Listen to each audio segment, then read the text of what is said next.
All right, so we'll get started. So, what is your name? My name is Kasia Henderson. All right, Kasia. Where do you live, and have you always lived here? I live in Kennewick, Washington, and no, I haven't always lived there. I used to live in Omaha, Nebraska till I was 12. Okay. What would you miss most if you had to move from Kennewick tomorrow? What I would miss most if I had to move from Kennewick tomorrow would be my volunteer jobs, my caregivers, and my church. Okay. So, what is it that you do on a daily basis? Are you in school? Do you have jobs? What do you do? Yes, what I do on a daily basis is I volunteer at 2 local elementary schools, and I help out in a kindergarten classroom, and then I do reading tutoring for first and second graders, and then I'm also doing online schooling right now to get my early childhood education certificate, and then I go swimming like almost every day, and then I go to physical therapy and the church. Excellent. I'm just going to make sure your microphone hasn't been good. There we go. Since it's on a scarf, you can call pretty easily. Okay. So, in 1 or 2 words, how would you describe the year 2020 and why? Very interesting. Why is it very interesting? It's been very interesting because this COVID thing interrupted out of nowhere, and it took all of our lives in a bad way. So describe the moment COVID-19 became real to you. I was in a really big shock, and I had trouble adjusting because I had never experienced it before, so I didn't know what to think. Was there a specific moment that all of a sudden COVID-19 was like, it wasn't a pretend thing, but a real thing? Yes, it was when, right after I went swimming one day, they said, our governor said, oh, there's no school for the rest of the year, and that's when I knew it was real. Wow. So how did that make you feel?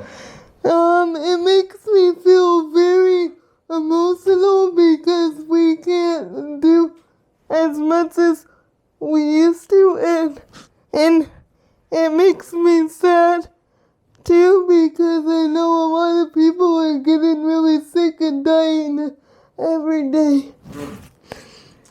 So how did your daily life change at first?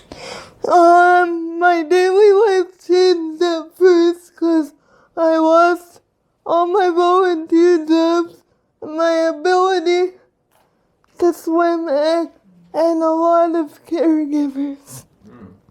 How did that affect you emotionally?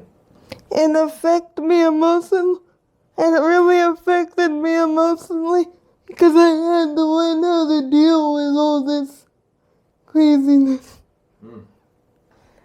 Do you have any new habits or routines that have emerged because of COVID? Yes, I'm learning Spanish through Duolingo, and then I'm writing a lot more, and I'm doing online schooling. You plan to keep those new habits or routines? Yes, I do plan to keep those habits and routines because they're very useful. Okay. Now that we're about 120 days into this, how's your daily life feel like now? It feels very strange, but it also feels like this is the new normal because by now we're all used to it and we know how to deal with it. My biggest challenge is that I've had trouble getting good caregiver coverage, good medical care for my legs, and proper exercise. How does this compare to any other big challenge you faced before?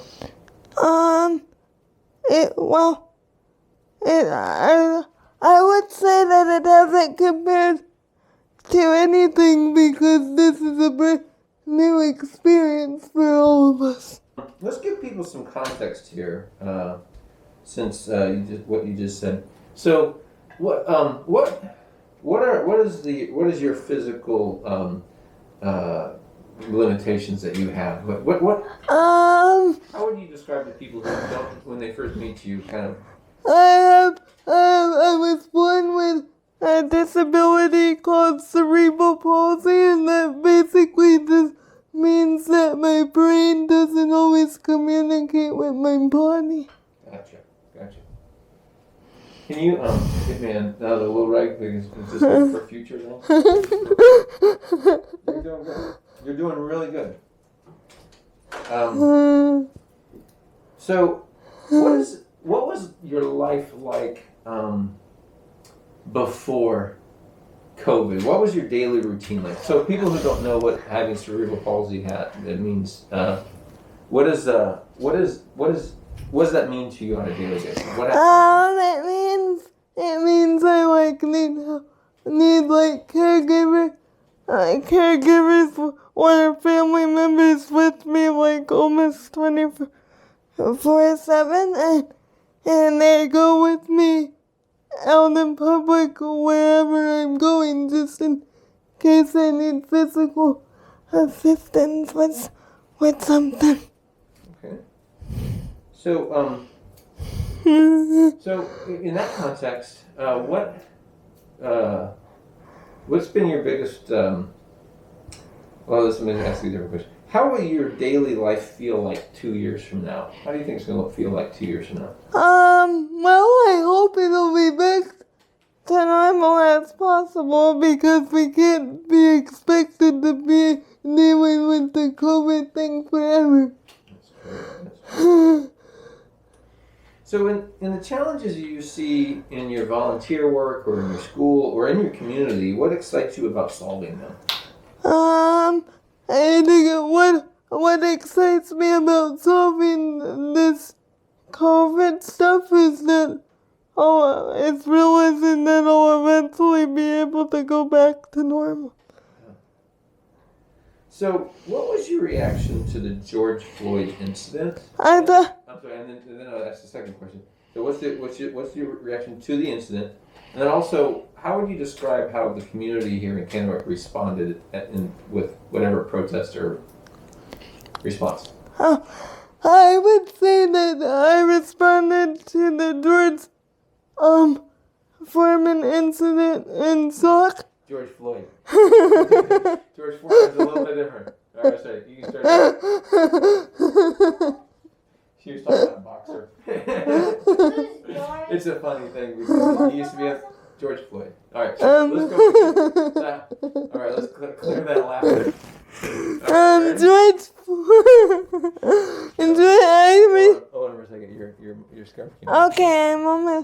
All right, no more giggles. So let me ask you a question and you respond. Okay, I responded to the George Floyd incident in shock because I couldn't believe that people would just get mad.